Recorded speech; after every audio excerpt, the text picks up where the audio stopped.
Good evening students. Winner physics classes के द्वारा आपको एग्जाम टॉनिक के रूप में कुछ 2026 में आने वाले बहुत महत्वपूर्ण क्वेश्चनों की एक सीरीज चलाई जा रही है जिसका शीर्षक है एग्जाम टॉनिक। आप इसमें जो है 5 नंबरों में आने वाले सवालों को आप देखेंगे, वन बाय वन करके आपके जो इंपॉर्टेंट क्वेश्चंस हैं बेटा वो आते रहेंगे। आज जो पहला क्वेश्चन मैं आपके सामने ला रहा हूं वो है वैद्युत द्विध्रुव की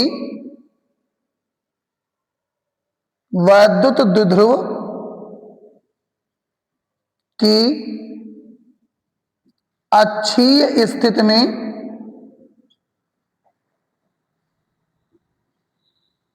वैद्युत क्षेत्र की तीव्रता।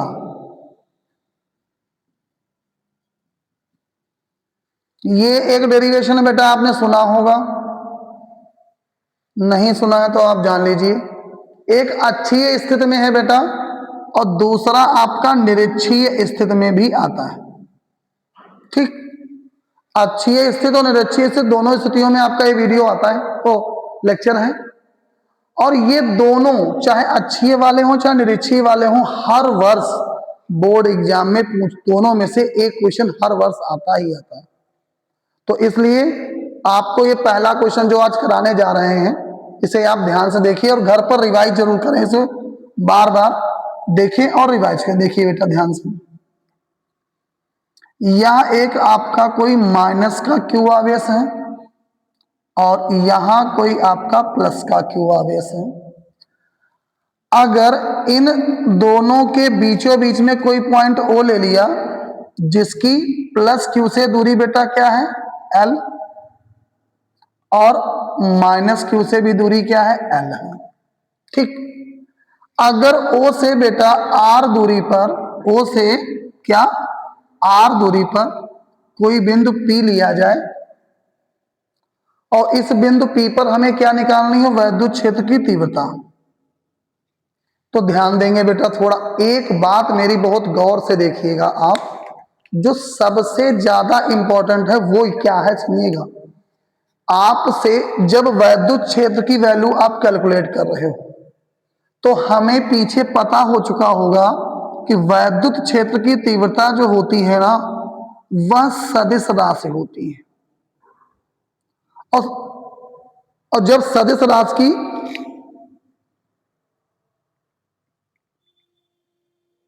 कैलकुलेशन करते हैं बेटा, जब सदिश राशि की कैलकुलेशन करते हैं तो वहां पर उसकी दिशा निकालना बहुत जरूरी होता है। तो बेटा कहीं नोट में आप लिख लेना, नोट में लिख लेना कि जो प्लस का आवेश होता है, प्लस के आवेश के कारण वैद्युत क्षेत्र की तीव्रता, वैद्युत क्षेत्र की तीव्रता हमेशा आवेश से बाहर की ओर होती है। कहां होती है, बाहर की ओर होती है। ठीक बेटा ना, और माइनस आवेश के कारण, किसके कारण, माइनस आवेश के कारण वैद्युत क्षेत्र की तीव्रता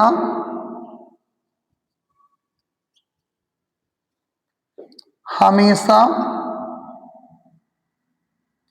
आवेश की ओर होती है। हमेशा किधर, आवेश की ओर होती है। बस ये बेटा अभी जब अप्लाई करेंगे तो आप इस पर ध्यान देंगे, इन दोनों चीजों पर, तो आपको वो चीजें क्लियर हो जाएंगी कि ये सर ने नोट में लिखवाया क्या है। पहला पॉइंट बेटा लिखवाया है, अगर आपका आवेश धनावेश है तो उसके कारण जो वैद्युत क्षेत्र की तीव्रता आएगी उसकी दिशा हमेशा उस आवेश से बाहर की ओर होगी। क्या होगी, उस आवेश से बाहर की ओर होगी। और अगर माइनस के कारण आप वैद्युत क्षेत्र की तीव्रता निकाल रहे हो तो ध्यान रखिएगा माइनस के कारण वैद्युत क्षेत्र की तीव्रता हमेशा आवेश की ओर होगी। ध्यान देंगे कैसे, क्या कर रहे हैं सर, ये प्लस का क्यू आवेश दिया था बेटा, क्या दिया था? ये प्लस का क्यू आवेश दिया था। इसके कारण मान लो हमने E1 निकाली, तो E1 की डायरेक्शन हमेशा आवेश से बाहर, प्लस के कारण क्या बताया? आवेश से बाहर की ओर। तो प्लस के कारण बाहर तो यही रास्ता हुआ ना, तो ये E1 की डायरेक्शन हो जाएगी इधर। माइनस यहां है, तो माइनस के कारण अगर वैद्युत क्षेत्र की तीव्रता निकालेंगे तो वह आवेश की ओर होती है, तो ये हमारी E2 हो जाएगी। ठीक बेटा, ये हमने निकाल लिया क्या? वैद्युत क्षेत्र की तीव्रता की दिशा। हमने कहा था O से R दूरी पर कोई पॉइंट दिया है P, जिस पर हमें निकालनी क्या है? वैद्युत क्षेत्र की तीव्रता निकालनी। बेटा ध्यान देना, अगर देखें तो प्लस से P की दूरी क्या है? प्लस आवेश से P की दूरी अगर देखें तो ये वाली डिस्टेंस जो होगी वो R माइनस एल बन जाएगी। क्या बन जाएगी बेटा? R minus L. Minus Q से देखें, अगर माइनस क्यू से जो वैल्यू बनेगी वह बन जाएगी R प्लस एल। ठीक बेटा, ये हो गया, इसका नाम हमने दे दिया A और B, ये पॉइंट P है। अब हम यहां पर निकालने जा रहे हैं वैद्युत क्षेत्र की तीव्रता। थोड़ा ध्यान देंगे। अब हम पहले तो निकालेंगे माइनस आवेश के कारण। बेटा किसके कारण? माइनस आवेश के कारण वैद्युत क्षेत्र की तीव्रता, वैद्युत क्षेत्र की तीव्रता कहां? बिंदु P पर। कहां बेटा? बिंदु P पर। तो आपका माइनस के कारण आपने E2 मानी है, चलो E2 पहले लिखते हैं, कोई दिक्कत थोड़ी ना, E2 पहले लिख लेंगे। E2 की वैल्यू 1/4πε0 Q अपॉन दूरी बेटा R प्लस एल का होल स्क्वायर। दूरी क्या हो जाएगी? R प्लस एल का होल स्क्वायर। अब देखिए इसकी दिशा क्या होगी। दिशा हमने बताया है P से B की ओर है भाई। किधर है?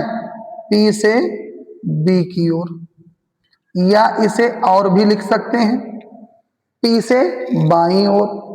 ठीक, ऐसे माइनस या प्लस आवेश के कारण, प्लस आवेश के कारण वैद्युत क्षेत्र की तीव्रता अगर आप निकालते हो तो भैया E1 आएगी। E1 की value 1/4πε0 Q upon R minus L का होल स्क्वायर हो जाएगा, जिसकी दिशा क्या होगी? B से P की ओर, या बेटा और अगर चाहें तो ये भी लिख सकते हैं कि P से दाईं ओर। ठीक बेटा, अब हमें करना क्या है? मेन बात अब स्टार्ट हो रही बेटा। बिंदु P पर हमें निकालना है परिणामी, बिंदु P पर परिणामी वैद्युत क्षेत्र की तीव्रता। बेटा ध्यान देंगे, एक बात यहां पर थोड़ा ध्यान से सुन लेना, लिख नहीं रहे, थ्योरी ज्यादा हो जाएगी। अब यहां पर E1 और E2 दोनों की दोनों आपकी सदिश राशियां हैं, और सदिश राशियों का बिंदु P पर बेटा क्या निकालना है? सदिश राशियों का बिंदु P पर हमें परिणामी वैद्युत क्षेत्र की तीव्रता निकालनी, यानी ई रिजल्टेंट क्या निकालना है? ई रिजल्टेंट। अब ई रिजल्टेंट अगर निकालोगे तो ये आएगा E1 प्लस E2। क्या आएगा मेरे लाल? E1 plus E2। लेकिन समस्या सुनिएगा ध्यान से, अध्यारोपण का सिद्धांत कहता है कि अगर दो सदिश राशियां हैं तो उनका परिणामी जब निकलेगा तो उनको जोड़ा जाएगा। लेकिन समस्या क्या है बेटा, यहां पर दोनों के दोनों सदिशों की दिशाएं विपरीत हैं। E1 जा रहा है बाहर की ओर और E2 कहां जा रहा है, अंदर की ओर। अब इस सिचुएशन पर जो आपका परिणामी आएगा वहां पर प्लस की जगह पर बेटा माइनस हो जाएगा। क्यों? क्योंकि दिशाएं विपरीत है। अब यहां पर हम रख देंगे वैल्यू 1/4πε0 Q/R-L का होल स्क्वायर माइनस 1/4πε0 Q/R+L का होल स्क्वायर। बेटा ध्यान देंगे, अब केवल जो बचा हुआ पोर्शन है वो मैथ का है, फिजिक्स का काम खत्म है यहीं से। क्यों? क्योंकि फिजिक्स में आपने वैल्यू निकाल ली, E1 की भी निकाल ली और E2 की भी निकाल ली। फिजिक्स का काम सदिश वाला था वो भी जोड़ लिया, ER रिजल्टेंट कर लिया, रिजल्टेंट की वैल्यू भी आ गई। अब इसमें वैल्यू पुट कर दी। अब क्या करना है, कैलकुलेशन करना है। क्या करना है बेटा, कैलकुलेशन देखो। क्या Q/4πε0 आपका बाहर आ जाएगा? हाँ सर, 4πε0 बाहर आ जाएगा। ठीक, बचेगा क्या, यहां बचेगा 1/R-L का होल स्क्वायर है बेटा, और माइनस का बेटा बचेगा 1/R+L का होल स्क्वायर ब्रैकेट बंद। ध्यान देंगे, Q/4πε0 भैया देखो अगर तो दोनों के एलसीएम ले लो तो ये a माइनस बी और a प्लस बी लिखा है तो इसको लिख सकते हो a square minus B square, दोनों का स्क्वायर है तो स्क्वायर भी लग जाएगा। R square minus L square का क्या हो जाएगा, होल स्क्वायर। ये वाला इधर जाएगा और ये वाला इधर, तो ये आएगा R+L का होल स्क्वायर माइनस R-L का होल स्क्वायर, ये ब्रैकेट। आगे देखेंगे Q/4πε0 R a plus B का होल स्क्वायर खोल दो, a square plus B square plus 2ab। यहां खोलेंगे बेटा, थोड़ा एक स्टेप और बढ़ा लेंगे मेरे लाल। क्यों?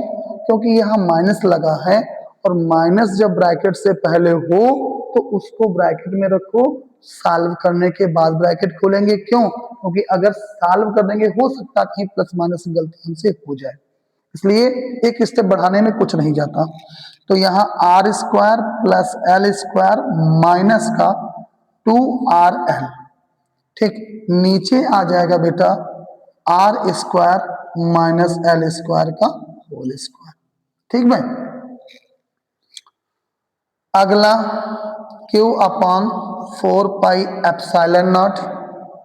आप बेटा ब्रैकेट ओपन करेंगे, R square plus L square plus 2RL minus का R स्क्वायर माइनस का ब्रैकेट जब बेटा ओपन होगा, ध्यान देना यहां पर किया जाएगा तो माइनस का R स्क्वायर था तो माइनस का, और प्लस का L स्क्वायर था तो माइनस का L स्क्वायर, ये माइनस यहां आ जाएगा तो प्लस का 2RL हो जाएगा।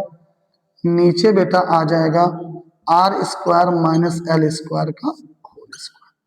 ये माइनस का ये प्लस का गया, ये प्लस का ये माइनस का, दोनों बेचारे मर गए, ये बचा आपका। ठीक बेटा, वो नोट आपने लिख लिया होगा, उसे आप इरेज कर देते हैं हम, क्योंकि हमें इसके स्पेस की जरूरत है, तो ये आप कहीं पर नोट कर लेना। ठीक है, वीडियो को आप देख लीजिएगा। अब इसमें क्या करेंगे, देखो बेटा ध्यान से,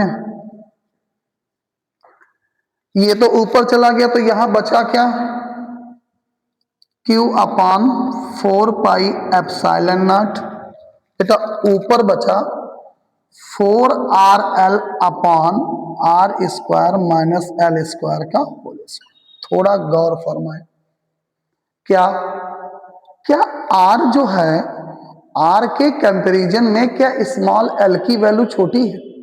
यस सर। आर की तुलना में एल अत्यंत सूक्ष्म है, इसलिए आर स्क्वायर की तुलना में एल स्क्वायर और भी छोटा होगा, और भी क्या होगा? छोटा होगा। इसलिए क्या करेंगे? एल स्क्वायर को छोड़ने पर तो बेटा बचेगा क्या? Q upon 4 pi epsilon not. इसको थोड़ा एडजस्ट करते हैं, अभी रहने दो, अगले स्टेप में करेंगे। 4 RL नीचे बचेगा बेटा आर की पावर 4, क्योंकि एल स्क्वायर तो जाएगा चला, और ये वाला स्क्वायर जब यहां जाएगा तो आर की पावर 4 बना देगा। यहां से आर चला जाएगा, 3 पावर बचेगी। थोड़ा गौर करेंगे, 1/4 पाई एप्सिलॉन नॉट, क्यू इधर ले जाएंगे अब 2 इंटू 2L इंटू क्यू। बेटा ध्यान देना, इस 4 को 2 दूना 4 लिख लिया, ये वाला L और ये वाला Q इधर चला गया, अपॉन में आ गया आर क्यू। ये हमारी फाइनल E की वैल्यू आ रही है। थोड़ा हम आपको बताने की कोशिश करेंगे, बताना भी चाहेंगे कि यदि समान परिमाण तथा विपरीत प्रकृति के आवेश एक दूसरे से अल्प दूरी पर स्थित हो, बेटा क्या? समान परिमाण तथा विपरीत प्रकृति के आवेश एक दूसरे से अल्प दूरी पर स्थित हो तो बना हुआ ऐसा निकाय हमारा क्या कहलाता है? वैद्युत द्विध्रुव कहलाता है। और इसे बेटा P से लिखते हैं, इसकी दिशा माइनस से प्लस की ओर होती है, तो वेक्टर P बराबर 2L इंटू क्यू होता है। बेटा क्या होता है? 2L इंटू क्यू, यानी यहां आ गया है 2L इंटू क्यू, तो वेक्टर E बराबर आ जाएगा 1/4 pi epsilon naught 2P upon R Q. Vector E, यहां से वेक्टर अभी इसमें हटाएंगे। अब ये फार्मूला आपके आ गया अक्षीय स्थिति में वैद्युत क्षेत्र की तीव्रता का सूत्र। अब ये वैद्युत क्षेत्र की तीव्रता निकाला, इसका सदिश रूप भी आपसे पूछा जा सकता है। तो सदिश रूप अगर पूछा गया तो वेक्टर E तो सदिश है ही, और साथ ही साथ 1/4 pi epsilon not vector P भी है, ये आर क्यूब आ जाएगा। ये आपका हो जाएगा वैद्युत स्थितिज ऊर्जा का सदिश रूप। तीसरी चीज एक और पूछी जा सकती है, कौन सी सर? तीसरी चीज ये पूछी जा सकती है कि ये बताओ, जब वैद्युत क्षेत्र की तीव्रता आपने निकाली है तो वैद्युत क्षेत्र की तीव्रता शुरुआत में सर आपने कहा था सदिश है। यस सर, कहा था बेटा। अगर सदिश है तो फाइनल जो वैद्युत क्षेत्र की तीव्रता निकाले हो इसकी भी तो कोई दिशा होगी। हाँ होगी, क्यों नहीं होगी। अब इसकी दिशा अगर बेटा लिखना है तो ध्यान देना, जिधर वैद्युत द्विध्रुव की दिशा होगी, जिधर वैद्युत द्विध्रुव की दिशा होगी, जिस डायरेक्शन में आपका वेक्टर P होगा उसी डायरेक्शन में आपका वैद्युत क्षेत्र की फाइनल वैद्युत क्षेत्र की तीव्रता भी आएगी। बेटा तीनों चीजें आपकी क्लियर हो गई। बिंदु P पर वैद्युत क्षेत्र की तीव्रता मिल गई, साथ ही साथ उसकी दिशा भी मिल गई, और साथ ही साथ उसके सदिश रूप का भी विश्लेषण मिल गया। ठीक है, आप ये मान लीजिए कि 2026 में ये आने वाले क्वेश्चन है बेटा, 2026 में आने वाले क्वेश्चन। आज से आपकी ये सीरीज चालू की हमने है जिसका नाम है एग्जाम टॉनिक। यूट्यूब पर आप हमारे चैनल पर जाएं, winner physics classes, WPC winner physics classes में आप सर्च करेंगे तो आपको लगातार रोज नए वीडियो मिलेंगे, रोज एक क्वेश्चंस मिलेगा जो एग्जाम की दृष्टि से बहुत ज्यादा इंपॉर्टेंट होगा। बच्चों इस वीडियो को जो आपके लिए बहुत ज्यादा वैल्यूएबल होगा, बड़ी मेहनत के साथ बनाए जा रहे हैं वीडियो, इनको आप जरूर देखें और इसका लाभ उठाएं। ठीक, ये आपका पहला डेरिवेशन आज पहला दिया जा रहा, जैसा लगे आप लाइक, सब्सक्राइब और कमेंट जरूर करें। धन्यवाद।